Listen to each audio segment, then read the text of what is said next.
नमस्कार, स्वागत है आपका हमारे इस खास प्रोग्राम हेलो डॉक्टर में। हेलो डॉक्टर में आज हम बातचीत करेंगे हार्ट संबंधी समस्याओं और उनके समाधान को लेकर।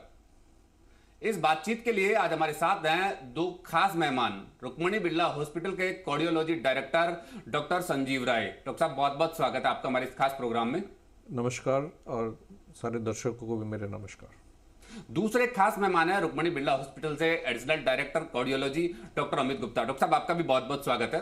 धन्यवाद और सभी को बहुत बहुत नमस्कार। डॉक्टर साहब, सबसे पहले संजीव राय साहब आपसे बात करना चाहूंगा। हार्ट की बात कर रहे हैं, हार्ट की समस्याओं की बात कर रहे हैं, किस तरह की मुख्य समस्याएं हार्ट की होती है, सीधा आप ही से बात करूंगा। देखिए, हार्ट की जो समस्या होती है अभी काफ़ी वेरिएबल है। सबसे पहले तो जैसे मोस्ट कॉमन जो बीमारी है वो है हाई ब्लड प्रेशर होना। इसके अलावा हार्ट अटैक, स्ट्रोक जो वैस्कुलर होती है, पाँव के धमनियों के रुकावट, वैल्व में खराबी होने की वजह से वैल्व सक्रिय हो सकती है, वैल्व में लीकेज हो सकता है, उससे सिम्टम्स हो सकते हैं। इस तरह के बहुत सिम्टम्स है। और अचानक हार्ट की समस्याओं से अचानक मौत भी हो सकता है। और ये देखा गया कि धीरे धीरे हार्ट की समस्या खास करके जो विकसित देशों के मुकाबले में जो डेवलपिंग कंट्रीज़ है उसमें समस्या काफ़ी ज़्यादा है और काफ़ी यंग एज में देखा जाता है। एंड पर्टिकुलरली ये हमारे जो साउथ एशियन कंट्रीज़ हैं उनके लिए काफ़ी हद तक लागू होता है। अमित गुप्ता जी मेरे साथ हैं। डॉक्टर साहब, आपसे बात करूंगा। कार्डियोलॉजी इमरजेंसी की स्थिति में डेथ रेशियो कम करने के लिए क्या उपाय किया जा सकता है? दूसरा, इसमें एक चीज़ और मैं ऐड करके आपसे जानना चाहूँगा, क्योंकि जो दर्शक है उनकी सबसे बड़ी समस्या, सबसे बड़ी जो सवाल है वो ये है कि जो कार्डियो की जो समस्या आती है वो यूथ में अधिक है। ऐसे में यूथ की डेथ रेशियो को कम किया जा सके, उसके लिए क्या समाधान हो सकते हैं? एक्चुअली कार्डियक इमरजेंसी में जो सबसे बड़ा फैक्टर है डेथ रेट को कम करने के लिए वो है टाइम। समय पर अगर हम इलाज ले पाते हैं, समय पर हॉस्पिटल पहुंचते हैं और टाइम वेस्ट नहीं करते हैं, तो ये सबसे बड़ा फैक्टर है जो आपकी डेथ रेट को कम कर सकता है। क्योंकि अधिकतर ये देखा गया है कि सबको ये लगता है कि हार्ट अटैक आने पर बहुत तेज़ दर्द होगा, पर ऐसा ज़रूरी नहीं है। बहुत हल्के लक्षण, खासकर जिनको हार्ट की बीमारी होने का कोई कारक मौजूद है, जो रिस्क फैक्टर मौजूद है, और कोई नई तकलीफ़ अचानक घबराहट के साथ में हो रही है सीने में, तो उसको हमेशा गंभीरता से लेना चाहिए। तुरंत हॉस्पिटल पहुंचना चाहिए, बजाय ये सोचने के कि थोड़ी देर वेट कर लेते हैं, गैस का दर्द होगा, ठीक हो जाएगा, घर पे इलाज ले लेंगे। उसमें वो एक जो गोल्डन आवर है, गोल्डन पीरियड है, वो निकल चुका होता है और हार्ट को डैमेज होने की वजह से डेथ अचानक ज़्यादा हो जाती है। डॉक्टर साहब, डेथ रेट तो बता दिया आपने कि युवाओं में ज़्यादा चांस रहते हैं, मैं आप ही से सवाल करूंगा। लेकिन इसमें एक चीज़ छोटी सी और मैं जानना चाह रहा था कि क्या वजह होती है यूथ में अधिक चांस? जब से कोविड का दौर निकला है उसके बाद से यूथ में अटैक के चांस ज़्यादा बढ़ गए। एक्चुअली जो बहुत सारे लोगों को इसका एक मिसकंसेप्शन है, एक गलत धारणा है कि हार्ट अटैक कोविड की वजह से ज़्यादा हो गए हैं। लेकिन साइंटिफिकली इस पे रिसर्च हो चुकी है। जिस टाइम कोविड चल रहा था उस टाइम कोविड इन्फेक्शन की वजह से थक्के बनने के चांसेस थे, लेकिन कोविड जाने के बाद में कोई ऐसी चीज़ बॉडी में रह नहीं जाती है कि थक्का ज़्यादा बनेगा, ना ही वैक्सीन से, ना ही कोविड के इन्फेक्शन से रिकवर होने के बाद में। तो कोविड के बाद में ज़्यादा जो हार्ट अटैक हो रहे हैं युवाओं में, उसका जो सबसे बड़ा कारण है कि वो उस कोविड फेज़ में 3-4 साल इनएक्टिव रहे, खान पान बहुत अच्छा नहीं रहा, स्ट्रेस में रहे। कोविड निकलने के बाद रिकवरी का स्ट्रेस भी बहुत ज़्यादा रहा, और अब जो युवा हैं वो एज इनअप्रोप्रिएट और उनके स्टेमिना के इनअप्रोप्रिएट एक्सरसाइजेज ज़्यादा करते हैं। तो जब हार्ट पे ज़्यादा लोड आता है तो उस समय हार्ट अटैक आने का चांस बढ़ जाता है। डॉक्टर साहब, आपसे बात करना चाहूँगा, हार्ट की बीमारियों को कम करने के लिए क्या करना चाहिए? इस मामले में मैं ये कहूँगा कि अमेरिकन हार्ट एसोसिएशन के जो 7 प्रिंसिपल है ये ग्लोबली लागू होता है। सो पहला प्रिंसिपल है कि आप फिजिकली एक्टिव रहें, नंबर 1। नंबर 2, हेल्दी वेट रहना चाहिए, और नंबर 3, हेल्दी डाइट। तो ये 3 तो बहुत इंपॉर्टेंट पॉइंट। नेक्स्ट 3 पॉइंट उनके होते हैं जो रिस्क फैक्टर्स रिलेटेड, जैसे कि आपके डायबिटीज़, ब्लड प्रेशर, कोलेस्ट्रॉल। इन तीनों के टाइम टू टाइम जांच होके जब पता लगे तो इनको ट्रीटमेंट करना और कंट्रोल रखना बहुत अति आवश्यक है। एंड लास्ट 7th फैक्टर है जो कि किसी भी प्रकार के तंबाकू सेवन नहीं करें। ये बहुत basic acquired life risk factor से, लाइफस्टाइल से रिलेटेड, जो कि हम कंट्रोल करके और हार्ट की बीमारियों को कम करने के लिए, पर्टिकुलरली हार्ट अटैक के कम करने के और ब्लड प्रेशर कंट्रोल करने के तरीके हैं। डॉक्टर साहब, एंजियोप्लास्टी हार्ट के लिए जानी जाती है, क्या है एंजियोप्लास्टी? कौन सी नई आधुनिकता इसमें शामिल हुई है? पिछले 15 साल से लगभग एंजियोप्लास्टी के तरीकों में काफ़ी सुधार आया है।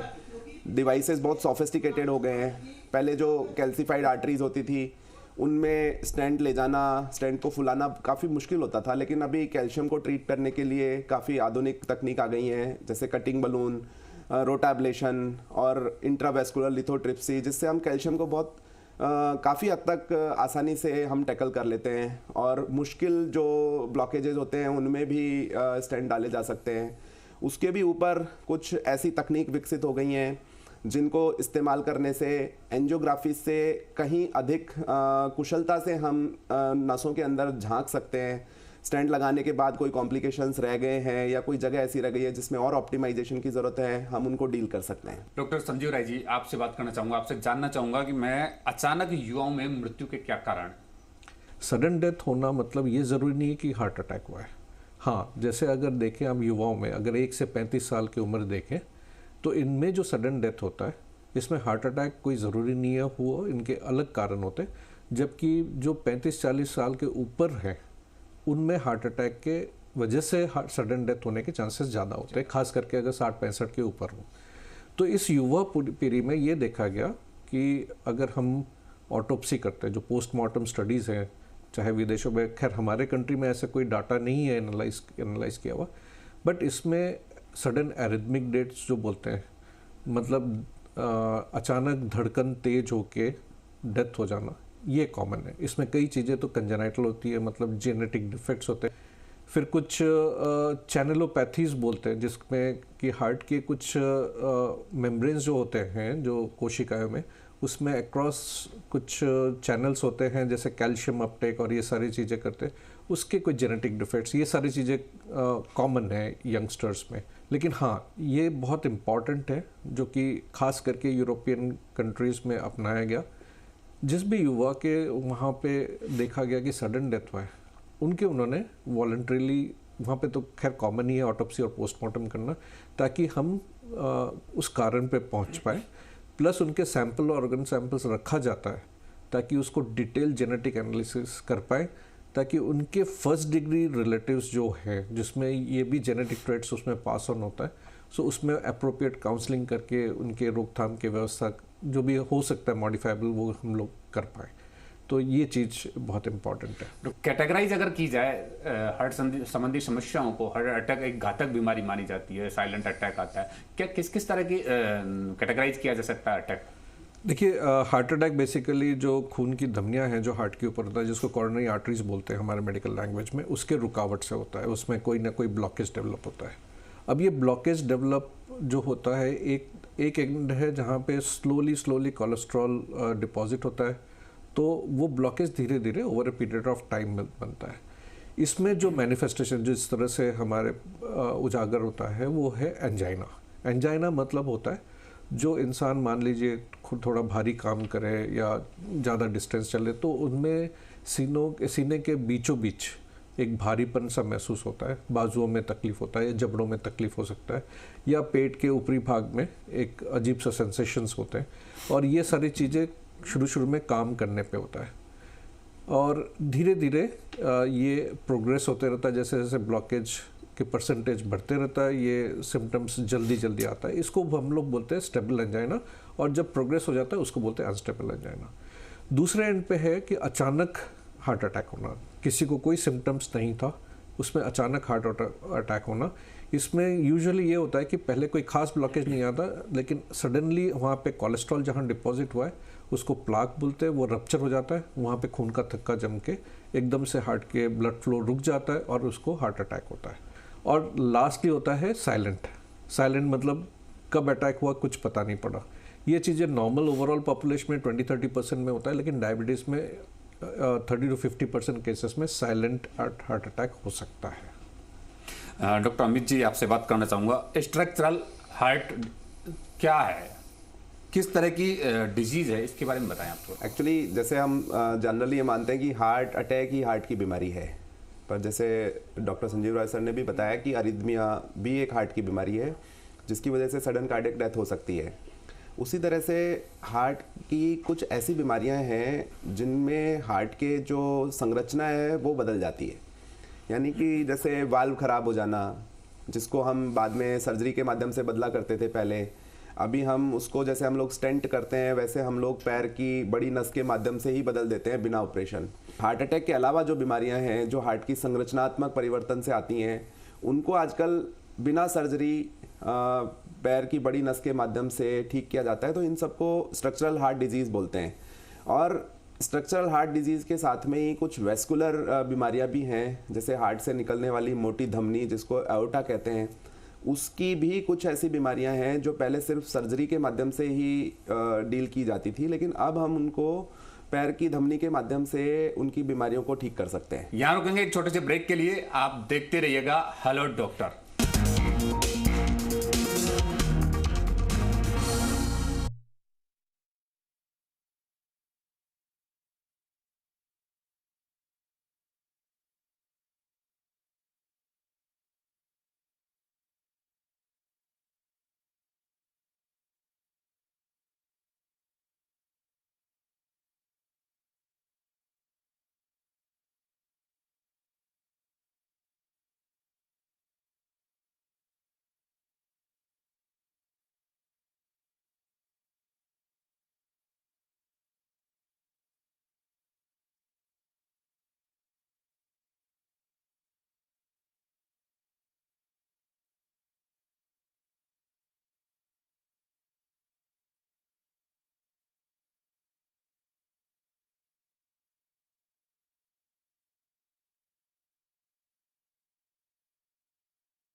ब्रेक के बाद आपका फिर से स्वागत है हमारे खास प्रोग्राम हेलो डॉक्टर में।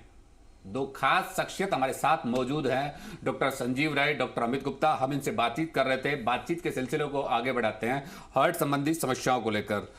डॉक्टर संजीव राय जी, आपसे फिर से बातचीत करना चाहूँगा जनता की समस्या और उनकी जिज्ञासा को लेकर।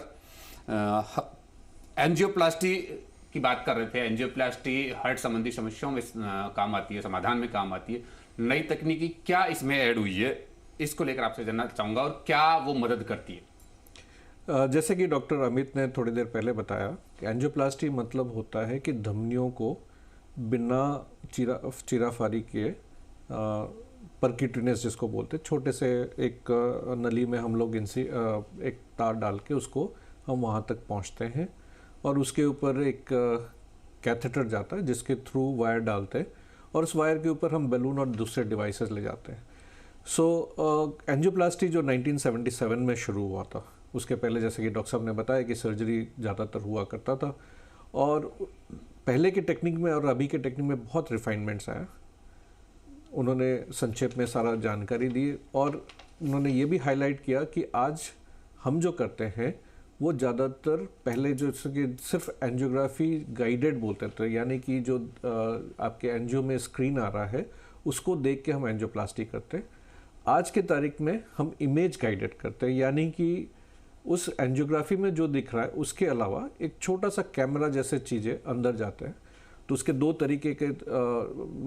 तरीके से हम इमेज एक्वायर करते हैं। एक होता है इंट्रावेस्कुलर अल्ट्रासाउंड, यानी कि उससे जैसे अल्ट्रासाउंड आप जानते हैं साउंड वेव्स होता है, वो साउंड वेव्स जैसे जाता है तो जैसे अल्ट्रासाउंड में हमें अलग अलग स्ट्रक्चर दिखते हैं, यहाँ पे धमनियों का डिटेल्स पता पड़ता है।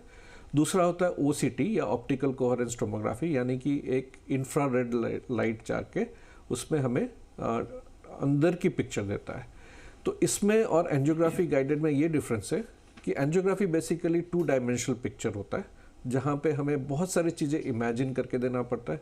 यहाँ पे ये ज़्यादा विस्तार से हमें इंफॉर्मेशन मिलता है, हमें कोलेस्ट्रॉल डिपॉजिट कैसा है, उसमें चूना भरा हुआ है, कहाँ से कहाँ तक है, किस साइज़ का स्टेंट चाहिए और कितने लंबे स्टेंट चाहिए, और स्टेंट लगने के बाद कोई कॉम्प्लिकेशन है कि नहीं जो कि एंजियोग्राफी में नहीं दिखता है, जैसे कि एज डिसेक्शन मान लीजिए, स्टेंट के अंदर वापस से कोलेस्ट्रॉल का प्रोलैप्स होना, मतलब एक अंदर उसके रुकावट बन सकता है, और स्टेंट पूरा खुला है कि नहीं खुला है, जो कि पहले हम लोग एंजियोग्राफी गाइडेड करते थे उसमें स्टेंट का दोबारा ब्लॉकेज होने के चांसेस ज़्यादा होते।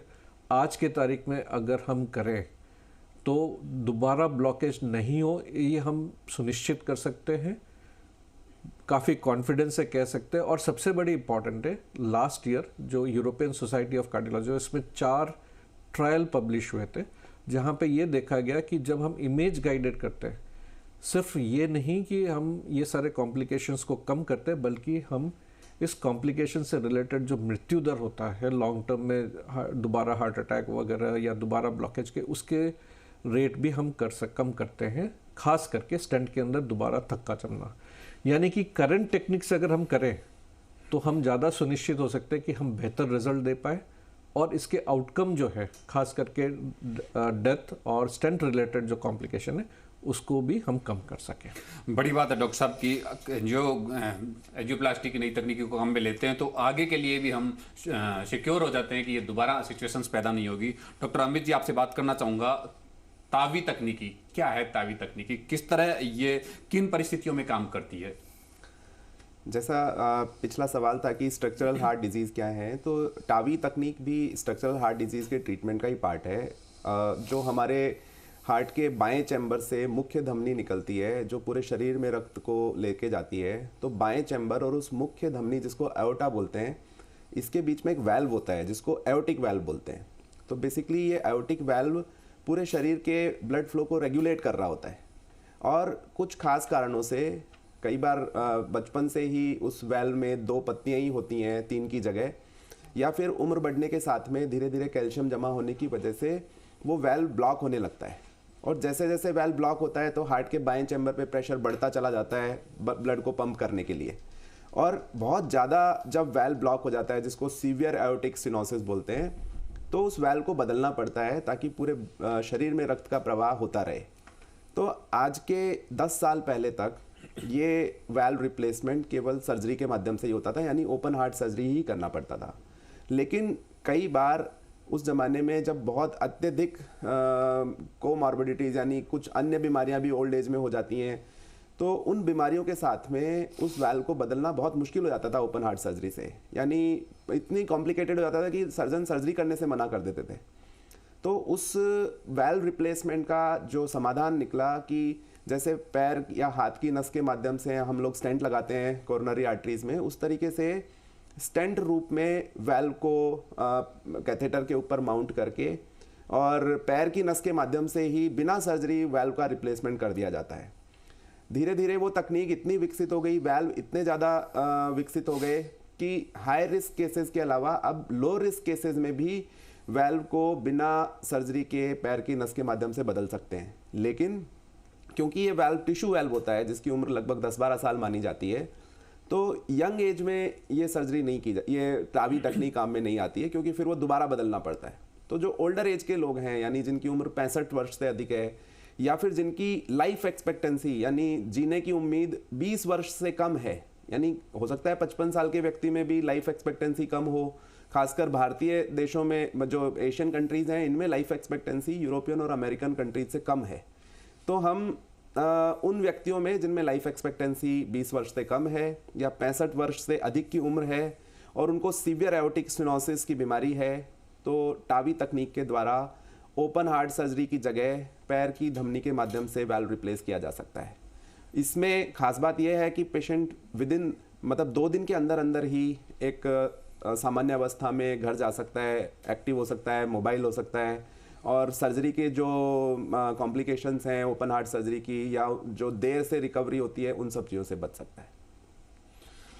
डॉक्टर साहब, कई सारी तकनीकी हार्ट संबंधी डिजीज के लिए आ गई, हार्ट संबंधी समस्याओं के लिए आ गई, कई सारी नई नई टेक्निक आ गई, कई सारे डिवाइस मार्केट में आ गए। डिवाइस की बात की जाए तो किस किस तरह के डिवाइस मार्केट में या हॉस्पिटल्स में उपलब्ध?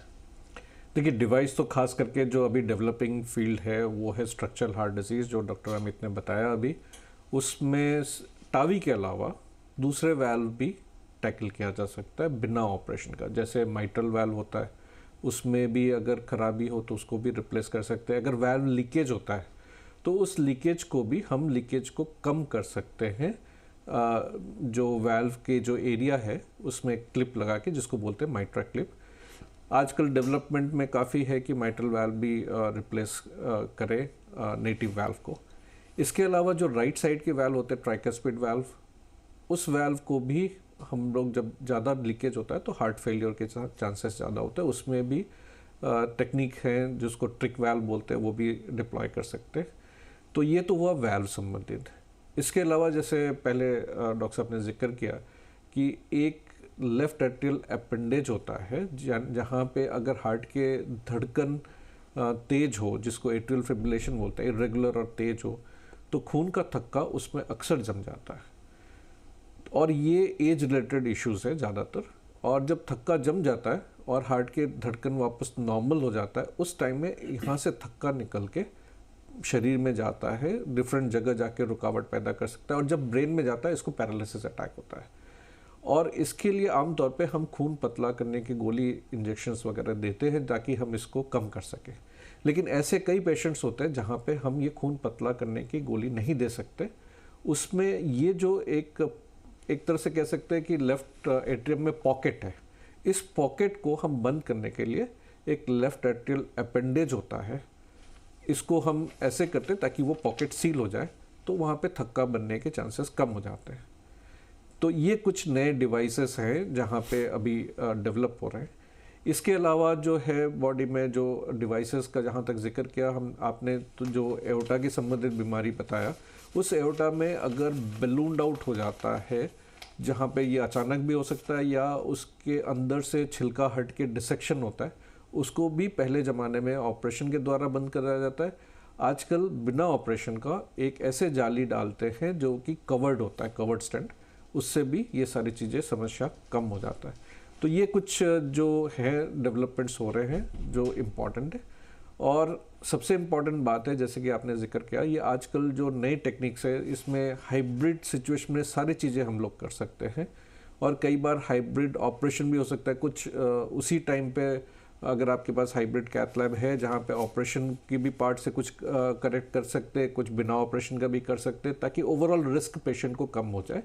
और धीरे धीरे, जैसे कि हर टेक्नोलॉजी में आता है, इसमें भी आर्टिफिशियल इंटेलिजेंस वगैरह डेवलप हो रहा है, इमेजिंग और इसके साथ जो आता है। तो ओवरऑल देखा जाए तो काफ़ी डेवलपमेंट्स पाइपलाइन में है, जहाँ पे हर टेक्निक से नए डिवाइसेस यूज़ होते हैं, जहाँ पे बिना चिराफारी का हम इलाज कर सकते हैं और इलाज के रिजल्ट्स अच्छे दे सकते हैं। और भविष्य में जो आर्टिफिशियल इंटेलिजेंस आ रहा है उसमें ओवरऑल आउटकम को सेव कर सकते हैं, मतलब सेफ्टी फैक्टर्स बढ़ जाए। तो ये है हमारे दो खास मेहमान जो कि हार्ट संबंधी समस्याओं और उनके समाधान के बारे में आपको जानकारी दे रहे थे। किस किस तरह की डिवाइस मार्केट में और हॉस्पिटल्स में उपलब्ध है वो सब भी आपको बताया। आप देखते रहिए हमारा खास प्रोग्राम हेलो डॉक्टर, क्योंकि किस समस्या से आपको डॉक्टर से समाधान मिल सकता है वो सारी जानकारी आपको हमारे इस प्रोग्राम में उपलब्ध है। एक बार फिर मुलाकात होगी अगले प्रोग्राम में अलग खास मेहमान के साथ। दीजिए इजाजत, नमस्कार।